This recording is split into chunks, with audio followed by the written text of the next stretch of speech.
ये सब माया के वशवर्ती हैं, माया के अधीन हैं। और जो उपासना में लगते हैं तो भी उपासना हरि की करते हैं, ये हुई साधना, और साध्य बना लेते हैं माया का। बहुत बहुत स्पष्ट बात है। यद्यपि साधना हरि की, उसमें जो हमारे पास विषय सामग्री है उसे साधना का एक अंग बना लेते हैं और साध्य बनाते हैं भगवत प्रेम को, भगवत साक्षात्कार को, तब तो उपासना सही बनी। लेकिन उपासना हरि की, जैसे लीला गायन है, नाम कीर्तन है, भगवत आराधना है, लेकिन साध्य हम मान लेते हैं माया को। ये धन मिल जाए, ये मकान बन जाए, ये भोग सामग्री मिल जाए, तो बोले माया कभी पकड़ में नहीं आएगी। ये मायापति के भजन में जब तक चित्त नहीं लगाओगे तो माया पकड़ में नहीं आएगी। जहां मायापति माधव का भजन शुरू किया तो माया तुम्हारे चरणों की चेरी हो जाएगी। चरणों की चेरी, जो इच्छा करोगे तत्काल उसकी पूर्ति हो जाएगी, तत्काल। ये देखा, मां की तरह माया ये पोषण करने लगती है ऐसे भक्त का जो केवल भगवत आराधना में रहता है। यद्यपि उसकी कोई इच्छा नहीं, यदि कदापि इच्छा कहीं से जागृत हो जाए किसी संयोग वसात, तत्काल उसकी पूर्ति हो जाती है, क्योंकि आज्ञा कानूनी माया बन जाती है जो माधव का निरंतर भजन करता है। जैसे चंदन के आसपास के नीम और बमूल भी चंदन के भाव बिक जाते हैं, ऐसे ही हमारी कोई योग्यता नहीं, पर यदि हम प्रभु का भजन करने लगे तो हम में भागवतिक सौरभ जागृत हो जाएगा और हम महान महान भक्तों की पंक्ति में आ जाएंगे। भगवत रसिक जी कहते हैं, जो साधक अपने गुरु को प्रसन्न कर लेता है, जिसके ऊपर गुरु की कृपा दृष्टि रहती है, उसके हृदय से मोह मद माया अपने आप छूट जाती है और माया सदैव उसकी सेवा में रहती है और माधव उसके हृदय में विराजमान रहते हैं। इसलिए सच्चा उपासक वही है, आशा जिज्ञासा नहीं, नहीं आशा उपदेश, नाम रूप रसना चखनी, यह समझे को देश, या समझे को देश, सहज सब सो नहीं बोले, और बोले समयो पाए ग्रंथि संशय की खोले, भगवत रसिक अनन्य भानु लो करे प्रकाशा, हरे तिमिर अज्ञान ज्ञान दे पूजवे आशा। भगवत रसिक जी कहते हैं, उपासना के मार्ग में वही सफल हो सकता है जिसके हृदय में कोई भी आशा ना रह जाए। आशा बहुत बड़ी चीज है, बहुत बड़ी वस्तु है। ये बड़े बड़े साधन करने पर भी आशा बनी रहती, चार लोग प्रणाम करें, चार लोग यश कीर्ति, चार सुख सामग्री एकत्रित, ये आशा बनी ही रहती है। जब तक ये आशा है तब तक भगवत साक्षात्कार नहीं। इसी आशा को काटना है। भगवत रसिक जी कहते हैं, इस उपासना के मार्ग में सबसे खतरा है इस आशा से, भोगों की आशा, जगत की आशा, मान प्रतिष्ठा की आशा। हे, कौन भगवान से मिलना चाहता है? कोई बिरला ही। देखो ना आप, एक व्याकुलता प्रभु मिलन की नहीं, आशा है भोगों की। भजन कर रहे हैं भगवान का, आशा है भोगों की। बड़ी विचित्र फांसी है। उद्देश्य है भगवत प्राप्ति, लेकिन उस उद्देश्य की कोई आशा नहीं। आशा है भोगों की, आशा है जगत की मान प्रतिष्ठा की। जगत यही सत्य माना जा रहा है। जगत बोले जिसकी ना किस कोई आशा है और ना कोई जिज्ञासा है, क्या जानना है? हमारे श्यामा श्याम, इनका नाम गुण रूप निरंतर हमें चिंतन करना है, इससे बढ़कर कोई ज्ञान नहीं। नाम रूप रसना चखन ये समझे को देश। जो निरंतर नाम जप करता है, नाम कीर्तन करता है, प्रभु के चरित्र सुनता है, प्रभु के चरित्र गाता है, रूप का ध्यान करता है, वही इस देश में उन्नति प्राप्त करता है उपासना मार्ग में। और ये बहुत कठिन है। बहुत हम देख रहे हैं, बड़ी बड़ी अवस्थाओं के उपासक हो जाते हैं, ना निरंतर नाम चलाने की कोई जिज्ञासा है, ना कोई भगवत तत्व की जिज्ञासा है। बस वो बाहरी बातें बताते हैं आकर के, इतना ये है, इतना ये है, ये अस्पताल खुलवा दिया, ये कर दिया, वो कर। विश्राम कहां है अंतर में? वो अशांत हैं। विश्राम कहां है? नाम रूप रसना चखनी या समझे को देश। जो निरंतर नाम जप रहा है, बलिहारी गुरु चरणारविंद की प्रथम में ही, प्रारंभिक अवस्था में ही ये बात बता दी थी। वो बैठ गई, कोमल हृदय बच्चा थे, वैसे फूस की झोपड़ी में रहते थे, ऐसे तखत के नीचे आसन हमारा लगता था जमीन में, और तखत में गुरुदेव। उठ बच्चा, 2 बजे रात्रि उठ, बैठ, भजन कर, और देख जब नाम जप का प्रभाव जगेगा तो भगवान की सुंदर मूर्ति आएगी, सुंदर रूप आएगा, तू लग उसी में लग। वो बात ऐसे बैठ गई कि भगवान का दर्शन नाम से ही होता है, नाम जप से ही होता है। कृतार्थ कर दिया। अगर वो नई अवस्था थी, जैसा उपदेश करते वैसा साधन में लगते, पर बस सब साधन करते हुए एक बात थी, एक भी श्वास खाली ना जाए भगवत स्मरण से। नाम रूप रसना चखनी ये समझे को देश। नेत्र रूप का स्वाद ले रहे हैं और हृदय में नाम चल रहा है, सब ज्ञान आ जाएगा, सब ज्ञान। कुछ समझने की बात अन्य नहीं, आशा जिज्ञासा नहीं, किसी से प्रश्न मत करो, अपने आप सब उत्तर आ जाएंगे। जब नाम जप करोगे रूप छा जाएगा आनंद का। देखो ये जो लोग ज्ञान की बात कह करके भगवान के नाम रूप की, वो अज्ञानी हैं, वो जानते नहीं भगवान शंकर से बड़ा कोई ज्ञानी नहीं, सनकादि से बढ़कर कोई ज्ञानी नहीं। सनकादि भी वैकुंठ दर्शन करने जाते हैं, भगवान शंकर भी दर्शन करने जाते हैं। भगवान के जहां जहां अवतार होते हैं, भगवान की लीला और भगवान का नाम जप करते हैं। पता नहीं आजकल कौन सा ज्ञान जागृत हो गया है, फंसे सब साकार में हैं। उपदेश भी साकार से हो रहा है, गुरु को प्रणाम करना, नमस्कार करना, ये साकार पूजा हो रही है, और खंडन करते हैं साकार का। पता नहीं कौन सा ज्ञान है। कभी गुरु चरणों में बैठ करके समझे तो उनको समझ में आवे। नाम रूप रसना चखन ये समझे को देश।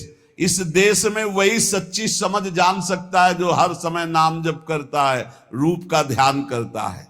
देखो हरिवंश महाप्रभु आदेश कर रहे हैं निकुंज से आए हुए, राधा वल्लभ लाल को हृदय ध्यान और मुख नाम।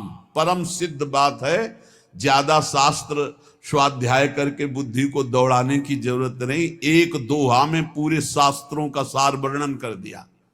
सब सो हित निष्काम मति और वृंदावन विश्राम, श्री राधा वल्लभ लाल को हृदय ध्यान मुख नाम। सब शास्त्रों का सार है। सब सो हित, सबसे प्रीति करो, लेकिन तुम्हारी बुद्धि किसी से कोई कामना या स्वार्थरत नहीं होनी चाहिए। सब सोहित निष्काम मति, निष्काम मति से सबका हित करो। तुम्हारी विश्राम भूमि प्रिया प्रीतम के उपासक की विश्राम भूमि वृंदावन धाम है। बोले महाराज ये सब सोहित निष्काम मति अखंड वृंदावन वास मिलना है तो बहुत कठिन बात है। उपाय है? बोले इसका सरल उपाय है। क्या? बोले राधा वल्लभ लाल को हृदय ध्यान मुख नाम। मुख में जपो राधा वल्लभ, हृदय से ध्यान करो राधा वल्लभ लाल की श्रीअंगों का। देख लो तुम्हें नित्य वृंदावन का वास मिल जाएगा, निष्काम मति मिल जाएगी और सब चराचर जगत से प्रीति हो जाएगी इष्ट भाव से। बहुत सरल भाव में बता दिया, राधा वल्लभ लाल को हृदय ध्यान मुख नाम। यहां कह रहे नाम रूप रसना चखन ये समझे को देश। जो निरंतर नाम जप कर रहा है, रूप का प्रकाश है, वही इस देश की बात समझ सकता है। ये समझे को देश सहज सबसो नहीं बोले। उपासक अपना स्वभाव गंभीर बनावे, ज्यादा बातचीत का स्वभाव उपासकों का नहीं होता, वो गंभीर मुद्रा में रहते हैं। ये समझे को देश सहज सबसो नहीं बोले, सहज में किसी से बात न करे और बोले समयोपाय। जब कहीं अधिकारी मिल जाए तब बोले, बोले समयोपाय ग्रंथ संशय की खोले। जब बोले तो ग्रंथि माया जड़ चेतन की जो ग्रंथि बंधाकर बार बार जन्म मरण में जीव को लगा रही उसका नाश कर दिया। ऐसे बोले क्यों? नाम रूप में डूबे हुए महापुरुष हैं। भगवत रसिक अनन्य भान लो करें प्रकाशा, जैसे सूर्य उदय हुआ अंधकार का नाश हुआ, ऐसे रसिक महापुरुष का संग हुआ, विद्या ज्ञान का नाश हुआ, भगवत ज्ञान प्रकाशित हो गया। हरे तिमिर ज्ञान ज्ञान दे पुजवय आशा, समस्त ज्ञान अंधकार का नाश करके विशुद्ध ज्ञान प्रकाशित करके उनकी सारी आशा पूर्ति कर दी, अर्थात आनंद सिंधु प्रभु की प्राप्ति करा दी। श्री सुंदरदास जी भगवत प्रेम की बहुत ऊंचाई पर पहुंचे हुए महापुरुष, वो कह रहे हैं बार बार कहो तो ही सावधान क्यों न होई, ममता की पोट सिर कोई को धरत है, मेरो धन मेरो धाम मेरो सुत मेरी बाम, मेरे पशु मेरे ग्राम भूले ही फिरत है। तू तो भयो बावरो बिकाई गई बुद्धि तेरी, ऐसो अंधकूप गेहता में तू परत है, सुंदर कहत तो ही ने कहू ना आवे लाज, काज को बिगाड़ी के अकाज क्यों करत है। सुंदरदास जी कह रहे बार बार ऐसा संयोग नहीं बनेगा, तुम्हें मनुष्य शरीर मिला, तुम्हें सत्संग मिला, बुद्धि काम कर रही है, तू सावधान क्यों नहीं हो जाता? क्या सावधान है? अरे ममता मोह की गठरी सर पे बांधे हुए घूम रहा है, ये मेरा धन मेरा मकान मेरा पुत्र मेरी पत्नी मेरे पशु मेरा गांव मेरा। जानता है तू किस देश का है? तू भगवत धाम का है, तू भगवान का स्वरूप है, भगवान का अंश। अरे बावरे तेरी बुद्धि बिका गई है, इस अज्ञान अंधकार कूप में पड़ा हुआ अपने समय को नष्ट कर रहा है। जिस समय में भगवत यात्रा पूरी करनी है उस समय में मेरो धन मेरो धाम मेरो सुत मेरी बाम मेरे पशु मेरे ग्राम भूले फिरत है। सुंदरदास जी कह रहे तुझे लाज नहीं आ रही? गर्भ में भगवान से कहा था कि मैं बाहर जा करके निरंतर भजन करके अब ऐसा ज्ञान प्राप्त करूंगा कि दोबारा इस मां के गर्भ में ना आना पड़े। सुंदर कहत तो ने कहू ना आवे लाज, काज को बिगाड़ के अकाज क्यों करत है। अरे बहुत बढ़िया अवसर है, भजन कर ले। पायो रे मनुष्य देह अवसर बन्यो है ये, ऐसी देही बार बार कहो कहां पाइए। भूलत है बावरे तू अब के सयानो होई, रतन अमोल सो तो काहे को ठगाइए। समुझ विचार करी ठगन को संग त्यागी, ठगबाजी देखी करी मन ना डुलाइए। सुंदर कहत ताते सावधान क्यों न होई, हरि को भजन करी हरि में समाइए। हरि को भजन करी हरि में समाइए। ये मनुष्य देह और ये अवसर बार बार नहीं मिलता। देखो बढ़िया अवसर है, अभी स्वस्थ शरीर है, भजन कर लो। नहीं तो जहां आया कि तुम्हारे अमुक रोग है तो सारा मन का चिंतन उसी रोग का होगा, भगवान का चिंतन छूट जाएगा। बड़े बड़ों का ऐसा होता है, जिनकी परिपक्व अवस्था भगवत साक्षात्कार हो गया उनको तो कोई फर्क नहीं पड़ता, अन्यथा फर्क पड़ जाता है बड़े अच्छे अच्छे साधकों में। ये मनुष्य देह और ये अवसर ये बार बार तुम्हें नहीं मिलेगा। है बावरे, एक एक श्वास में हीरा कमा सकता है। राधा राधा राधा, काहे को ठगा रहा है अपने आप को? एक काम क्रोध लोभ मोह मद मत्सर तेरे समय रूपी रत्न को ठग रहे हो। तू बहुत ठगा रहा है, ठगबाजी देखकर खुशी हो रहा है, अपने को ठगा के काम क्रोध लोभ की लीलाओं में आनंदित हो रहा है। अरे बड़ी मौज है, बड़ी मस्ती है। काहे को तू सावधान नहीं हो रहा? अपने जीवन की श्वासों को ठगा रहा है व्यर्थ में। एक श्वास से हरि की प्राप्ति हो सकती है, उन श्वासों को भोगों में लगा रहा है। इंद्रिन के सुख मानत है सठ, याही ते बहुत दुख पावे। ज्यों जल में झक मासई लीलत, स्वाद बंध्यो जल बाहर आवे। इंद्रियों के सुख में मतवाले हो रहे हो। अरे मछली को चारा दिखाई देता है, वो कांटा नहीं दिखाई देता, वो चारे में जो लगा होता है। और जहां वो चारे को पाई तो कांटा में फंसी और जान गई। ऐसे ही तुझे इंद्रिय भोग दिखाई दे रहा है, लेकिन उसमें जो फसाव है, उसमें जो दुर्गति है, उसमें जो पाप है, तुझे नहीं दिखाई देता है। ज्यों कपि मूठी न छाड़त है, रसना बस बंद पर्यो बिल लावे। सुंदर क्यों पहले न संहारत, जो गुड़ खाए सो कानु बिंधावे। बोले एक सुराई है, उसमें छुहारा भरा है, बंदर ने ऐसे झपट करके दोनों हाथ डाल दिए, मुट्ठी बंद। अब उसको लगता है किसी ने पकड़ लिया। छुहारा छोड़ दे तो मुक्त हो जाए, लेकिन वो छुहारा छोड़ नहीं सकता, लोभवश उसको लगता है मुझे किसी ने पकड़ लिया। अब वो ऐसे झूमता रहता है और पकड़ने वाला उसको पकड़ लेता है। यद्यपि छोड़ के वो भाग सकता है, पर नहीं भाग पाता। गांव में जब कान छेदन होता है तो उस बच्चे के मुख में पहले मीठा डाला जाता है, और मीठे के स्वाद में जहां मगन हुआ तक कान छेद दिया जाता है। बोले ऐसे ही माया पहले मिठाई फेंकती है, भोगों की सुख वृत्ति, और उसमें जो छेदन भेदन, उसमें जो हमारी बंधन वृत्ति प्रकट होती, वो दिखाई नहीं देती। पेट ते बाहर होते ही बालक आई के मातु पयोधर पीनो। मुंह बंध्यो दिन ही दिन और तरुण भयो तीय के रस भीनो। जब गर्भ से बाहर निकले तो माता के दुग्ध पान में मगन रहे, फिर खेलने में मगन हुए। जवानी हुई तो स्त्री में मगन हो गए। तरुण भयो तीय के रस भीनो, और पुत्र प्रपुत्र बंध्यो परिवार सो। ऐसे ही भांति गए पन तीनों।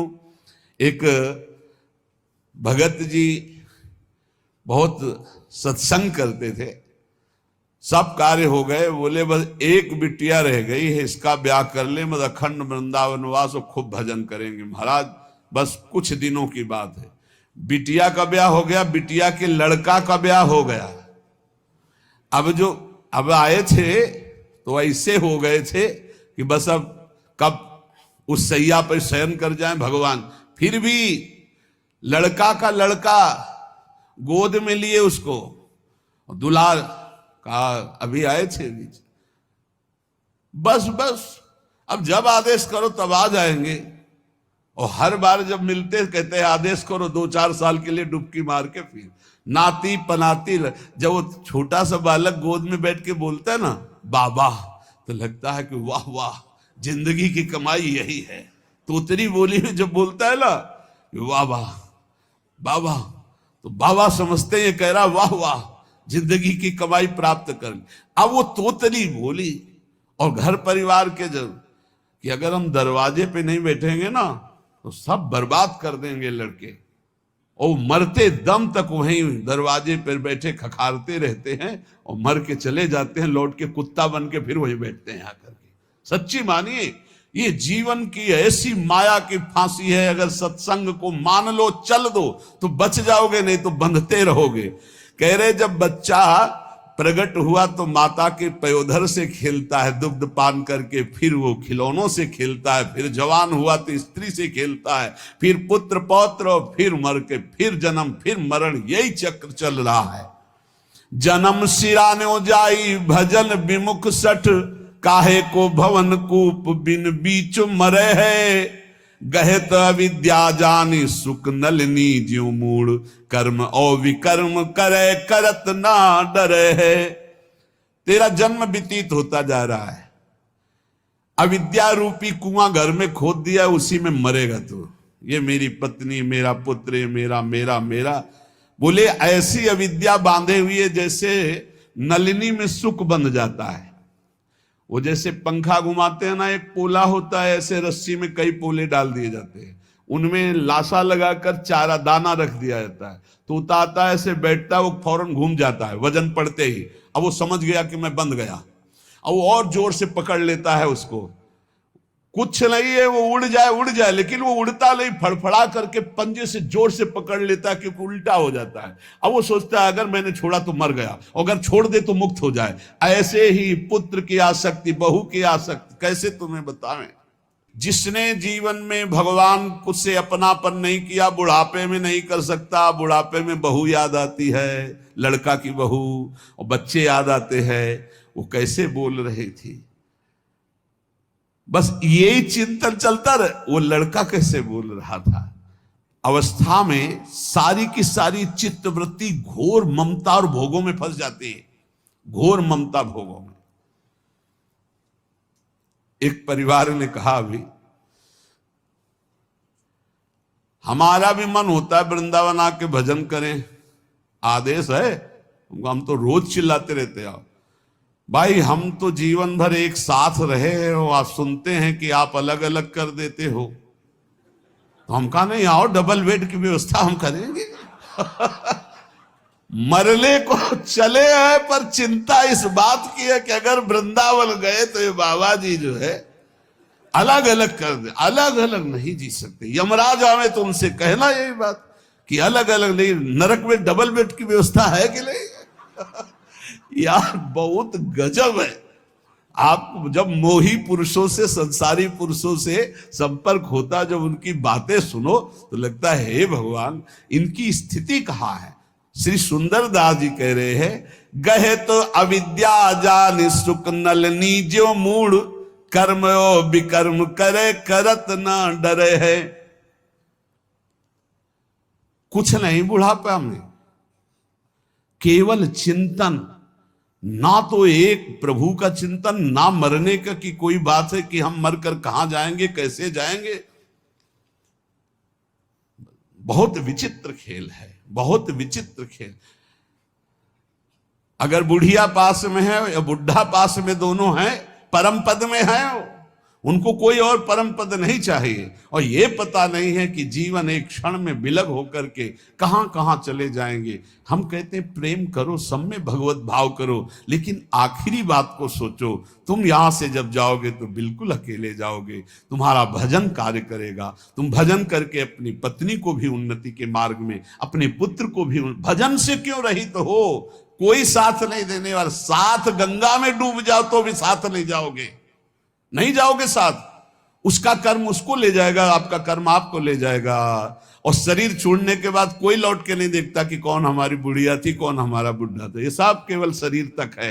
ये अविद्या जान सुख नलिनी ज्यो मूड, कर्म ओ विकर्म करे करत ना डरे। कर्म करते हैं, विकर्म पाप कर्म करते हैं, इनको डर नहीं लगता है। आप ही ते जात अंध नरक में बार बार, अजहू न संक मन माही अब करे हैं। दुख को समूह अवलोक के न त्रास होई, सुंदर कहत नर नाग पास परे है। नाग पास जैसे हर क्षण कसती जाती है और भारी कष्ट होता है, ऐसे मोह विशाल कष्ट देता रहता, विशाल कष्ट। झूठो जग ऐन सुनु नित्य गुरु बैन देखे, अपने हूं नैन तेऊ अंधरा है जवानी में। ये झूठा संसार है, ये तब जान सकते हो जब गुरु की शरण में होकर उनकी बताई हुई उपासना से अपने चित्त को पावन करोगे तो तुम्हें दिखाई देगा। उमा कहूं मैं अनुभव अपना, सत हरि भजन जगत सब सपना। कह रहे अपने नेत्र हैं लेकिन दिखाई नहीं दे रहा, जवानी में अंधा होकर पाप कर्म करता रहा। केते राव राजा रंक भय रहे, चले गए मिल गए धूरी माही, केवल लिखे हैं कहानी में। सुंदर कहते अब ताहिना सुरत आवे, चेते क्यों न मूड चित लाए हिरदानी में। भूले जन दाव जात लोह कैसो ताव जात, आयु जात ऐसे जैसे नाव जात पानी में। जैसे पानी में नाव में छेद हो जाए तो वो पानी ऊपर चढ़ने लगता है, बट डूबने वाली नाव हो जाती है। ऐसे ही जो भगवान का भजन नहीं करते, पाप बढ़ता जाता है, जिंदगानी पूरी होती चली जाती है और डूब जाएंगे वो नरक में जाके। इसलिए जगमग पग तज सज भज राम नाम, काम क्रोध तन मन घेरी घेरी मारिए। इस संसार रूपी राह में चलने वाले राहगीर का सबसे बड़ा अंगरक्षक है भगवान का नाम। यदि नाम जब चल रहा है तो राह में जितने ठग हैं सब भाग जाएंगे, नजदीक नहीं आएंगे। यदि नाम जप नहीं चल रहा तो काम क्रोध तन मन घेरी घेरी मारिए। इस संसार रूपी राह में काम क्रोध लोभ मोह मद मत्सर ये घेर घेर कर तुम्हारे तन को, तुम्हारे मन को जर्जर कर देंगे। झूठ मूठ हट त्याग जाग भाग, सुनि पुनि गुण ज्ञान आनि आन वारी वारी डारिये। ये झूठी मूठी का नाटक मत करो ज्ञान का। झूठी मूठी ज्ञान के नाटक से तुम माया पर विजय प्राप्त नहीं कर सकते।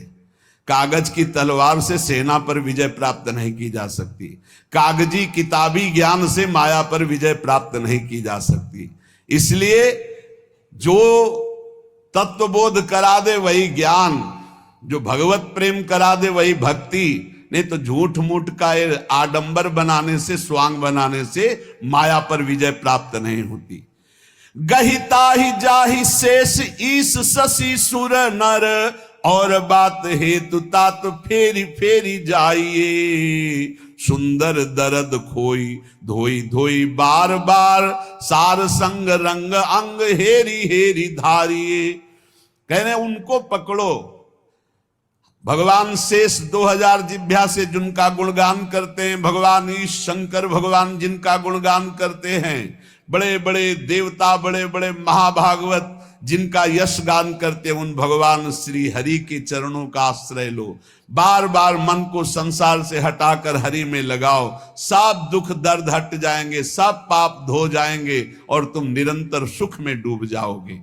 पर यह होता है संत और सदगुरु की शरण में जाने पर। श्री सुंदरदास जी कह रहे हैं कि सुंदर कहत सोई सन को महाईश, सोई गुरुदेव जाके दूसरी न बात है। गुरु साक्षात परब्रह्म तस्मै श्री गुरुवे नमः। इनसे बड़ा कोई ईश्वर नहीं। पर कौन गुरुदेव? बोले सोई गुरुदेव जाके दूसरी न बात है। केवल इष्ट, रुपया पैसा मकान समाज ये वो नहीं,